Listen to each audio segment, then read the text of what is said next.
Hoy vamos a explicar las funciones del lenguaje, que es la parte principal de la adecuación.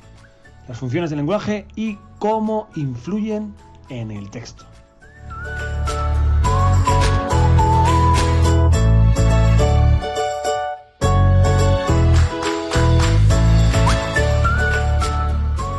Lo primero de todo, ¿qué es la adecuación? Porque acabo de explicar que las funciones del lenguaje se estudian o se analizan en la adecuación, y si no sabemos lo que es la adecuación tenemos un problema. Es una de las propiedades textuales, de las propiedades que definen el texto. La adecuación sería la primera de las propiedades, la que hace referencia a los aspectos comunicativos, a la unidad comunicativa del texto. La coherencia hace referencia a los aspectos temáticos y la cohesión a los aspectos gramaticales, formales. En este vídeo vamos a hablar de la adecuación, pero también vamos a mencionar la cohesión, porque la adecuación se refleja en las palabras, en la gramática, en el vocabulario, etcétera, que se escoge, y por lo tanto siempre hay que hacer referencia también a la cohesión. La adecuación es el engranaje del texto que tiene que estar encajado, que tiene relación, que se deja influir por el contexto, por los elementos de la comunicación. Y por eso lo que tenemos que explicar ahora son los elementos comunicativos. ¿Cuáles son los elementos de la comunicación? En esta imagen observamos una comunicación entre dos personas, probablemente novios. Uno le dice I love you y el otro responde yo también, ¿no?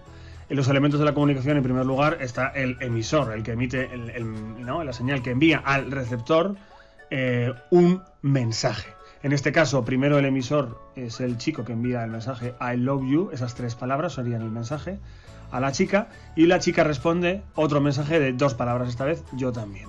Se intercambian los papeles, la chica deja de ser el receptor y pasa a ser el emisor. Lo transmite en un código, ¿no? El chico habla en el código en inglés y la chica habla en castellano. Son dos códigos distintos, pero se entienden porque los dos los conocen, ¿no? A través de un canal. En este caso el canal es oral, pero no es un canal oral, no están hablando juntos, sino que es a través del teléfono móvil. Eso influye también porque no se ven. Comparten el tiempo, pero no comparten el espacio, por ejemplo, ¿no? Y por último, tienen un referente. Bueno, el referente de los dos textos es el amor.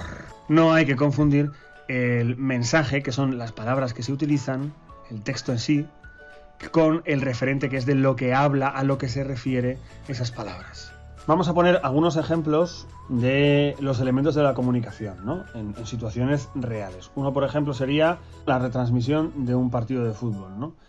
¿Cuál sería el emisor? Bueno, yo tengo como emisor al locutor de radio, ¿no? Envía al receptor el mensaje. El mensaje no es el partido de fútbol. El mensaje son todas las palabras que durante 90 minutos está diciendo el locutor. Y el código, bueno, puede ser cualquiera. En este caso pongamos que es el español. De hecho, el canal a través del que se transmite este mensaje, aquí es la radio. Es un canal oral. No está escrito, ¿no?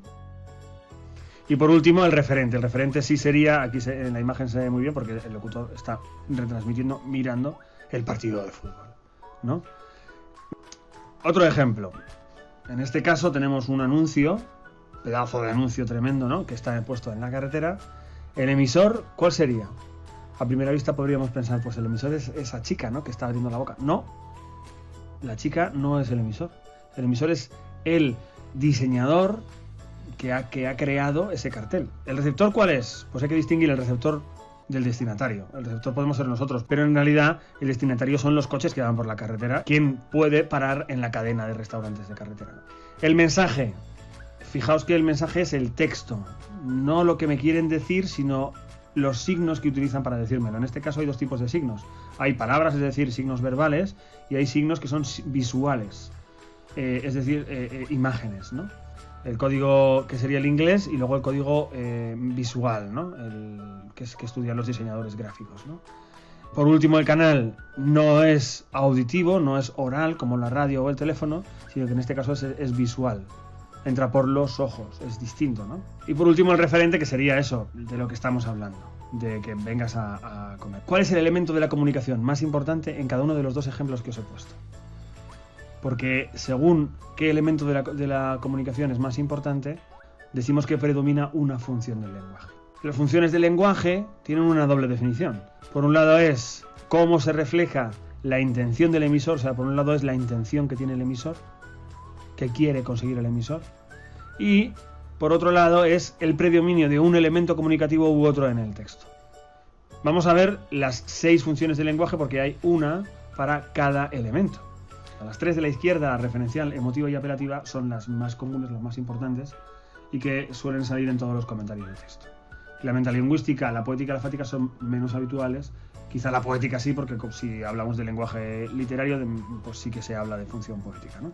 ¿Qué elemento predomina en cada una de ellas? En la función referencial predomina el referente. También se le llama función representativa, pero prefiero función referencial porque nos recuerda al referente, ¿no? En la función emotiva predomina el emisor. En la función apelativa predomina el receptor.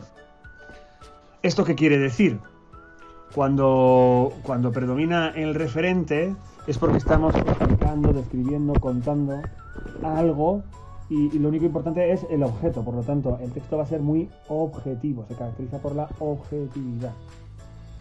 En la función emotiva, como predomina el emisor, yo lo que estoy mostrando es mis sentimientos, mis opiniones, por lo tanto predomina la subjetividad. Objetividad viene de objeto, subjetividad viene de sujeto. En cambio, en la función apelativa, como lo importante yo me estoy volcando sobre el receptor, es porque quiero que el receptor haga algo. Cuando yo doy una orden, o yo intento convencer, o yo pido algo al receptor, o por ejemplo cuando hago una pregunta, estoy pidiéndole al receptor algo. Entonces predomina el receptor e lo que se intenta es convencer. Y luego nos quedan las 3 que son más raras, ¿no? O sea, la metalingüística, la poética y la fática, en las que lo que predomina, cada elemento que predomina es el código en la metalingüística, el mensaje en la poética y el canal en la fática. Cuando estamos hablando sobre el propio código, el propio lenguaje, estos son de tipo lingüístico. La función poética predomina el propio mensaje, es decir, lo que me importa son las palabras o los signos que estoy utilizando. Llama la atención sobre sí mismo, sobre las propias palabras. Crear belleza con esas palabras, de tal forma que las palabras sean más importantes que el referente o el emisor o convencer, sino que lo importante es que sean bonitas esas palabras. Por eso se habla de función poética.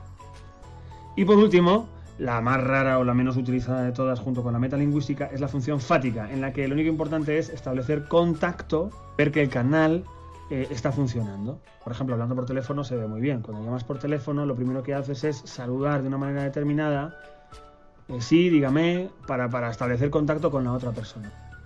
Estas serían las 6 funciones, ¿no?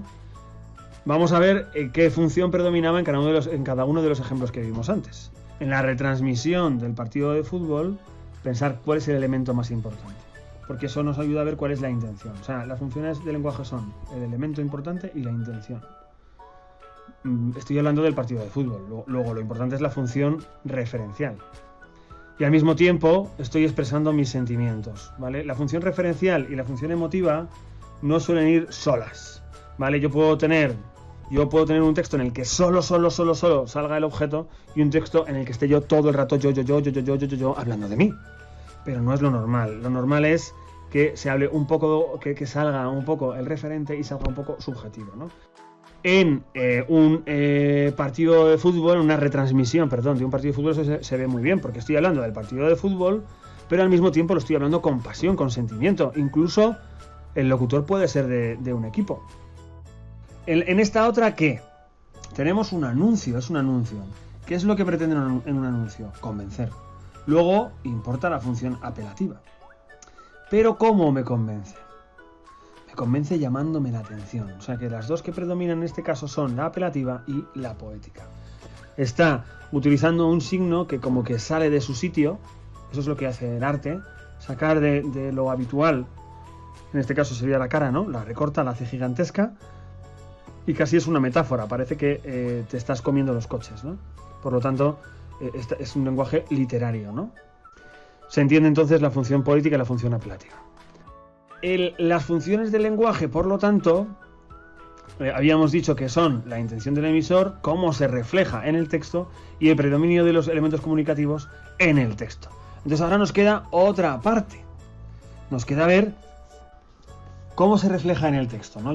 Vamos a ver sobre todo las tres importantes, la función referencial, emotiva y apelativa.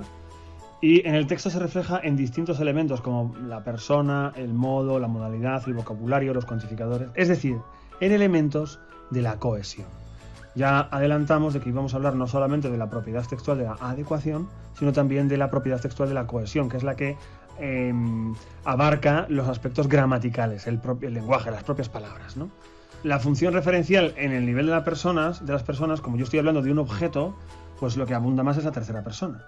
En la emotiva, como yo estoy hablando de mí mismo, lo más importante tendrá que aparecer la primera persona. En la función apelativa, lo que aparecerá será la segunda persona, porque yo quiero convencer al receptor, hablo al tú, ¿no? Me dirijo a ti, ¿no? Esto de anáforas y de ixis no lo voy a explicar. De hecho, en el fondo, esta segunda parte del vídeo voy a hablarlo un poco por encima, pero ya profundizaremos más en otros vídeos, ¿no? El modo verbal tenemos tres: indicativo, subjuntivo e imperativo. Lógicamente el imperativo es para la función apelativa, las órdenes. El subjuntivo, ojalá está mostrando deseo, duda, etcétera. Lo lógico es que esté en la función emotiva, en el que muestras tu subjetividad, tus sentimientos u opiniones. Y el indicativo, que es el neutro, para afirmar o negar algo, en la función referencial, ¿no? Pasa lo mismo con las modalidades oracionales, ¿no? En la enunciativa, afirmativa o negativa. Luego la modalidad exclamativa, dubitativa y desiderativa, o sea, exclamación, deseo y duda, tienen más relación con la función emotiva. Y en cambio, la interrogativa y la exhortativa, que es exhortar es lo mismo que dar órdenes, ¿no? Imperativa también se le llama, pues tienen relación con la función apelativa. Nos queda el vocabulario y dentro del vocabulario también los cuantificadores, ¿no? El vocabulario, ¿qué es lo más objetivo? Los tecnicismos, es decir, las palabras técnicas propias de una ciencia. Hablamos, por ejemplo, de metros o de la gravedad.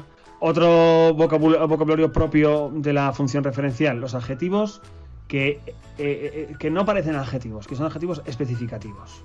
Por ejemplo, ordenador, portátil. Pues portátil es tan objetivo que ni siquiera nos damos cuenta de que es un adjetivo. En cambio, al revés, cuando yo me encuentro palabras positivas o negativas o adjetivos que valoran de alguna manera, si yo digo que es un ordenador precioso, en vez de un ordenador portátil, precioso, me está mostrando subjetividad. Y también si me encuentro sufijos apreciativos. Si yo digo que es un golazo, estoy mostrando mi subjetividad. Y luego, eso también se ve en los cuantificadores, ¿no? No es lo mismo dar datos que utilizar indefinidos.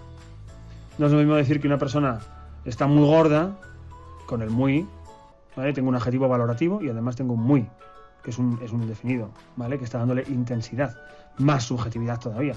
Que decir que pesa 45 kilos. 45 kilos es un dato exacto, objetivo, no depende del emisor. En cambio, decir muy gordo o muy delgado, pues ya depende de valoraciones y de contextos, ¿no? Ya es más subjetivo. Con esto habríamos visto, con bastante profundidad, cómo puedo demostrar la función del lenguaje en un texto determinado. Pensando otra vez en el partido de fútbol, habíamos dicho que el partido de fútbol predominaba tanto la referencial como la emotiva. La referencial, porque normalmente la retransmisión del partido de fútbol está en tercera persona, ¿no?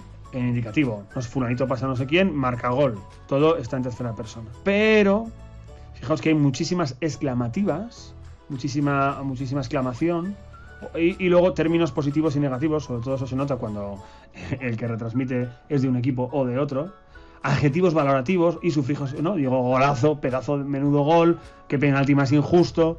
Todo ese vocabulario es un vocabulario subjetivo, a pesar de que está todo en tercera persona y es en indicativo, porque estoy el rato todo hablando de eso, del partido. Lo que importa es el partido. Pero al contarlo desde mi punto de vista, se nota eso en las exclamaciones y en el vocabulario, ¿no? Y con estos dos ejemplos, yo creo que ya es más que suficiente para entender cómo se puede hacer un comentario de texto hablando de las funciones del lenguaje. Eso es todo. Aquí terminamos la explicación. Espero que os haya servido y nos vemos en el próximo vídeo.